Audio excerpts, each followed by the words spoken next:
A whisper from the grave nudged open a murder case.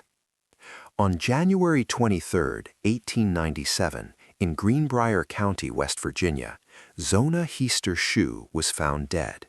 The local doctor, arriving late, called it a tragic collapse, an everlasting faint.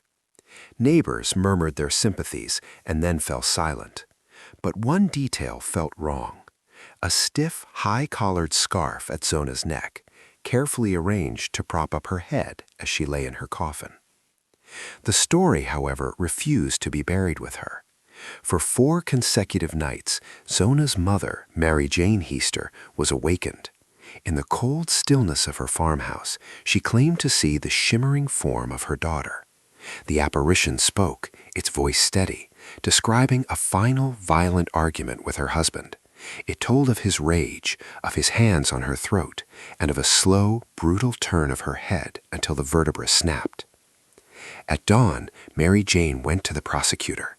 She repeated the same impossible story, again and again. What do you do when the only witness is a ghost? Pressed by the mother's unyielding persistence, the county exhumed Zona's body. The autopsy told a harsher truth: a crushed windpipe, deep bruising on her neck, and a dislocation between the first and second vertebrae.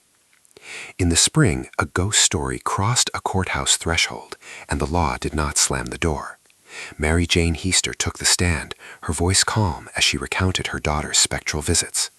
The judge allowed her words, not to certify the supernatural, but so the jury could understand the motive for the exhumation. Then the state turned to cold anatomy.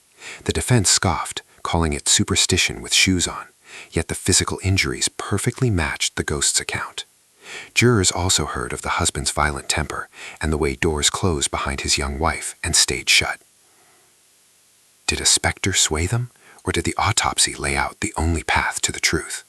They convicted Erasmus Shue of murder and sentenced him to life in prison, where he died in 1900. One mother's calm account of a haunting did not prove the crime, but it lit the fuse that led to the proof. To this day, it is cited as the only case in United States history where a ghost's testimony helped solve a murder. A roadside marker in Greenbrier County still tells the story, a quiet testament to a voice that refused to be silenced, even by the grave.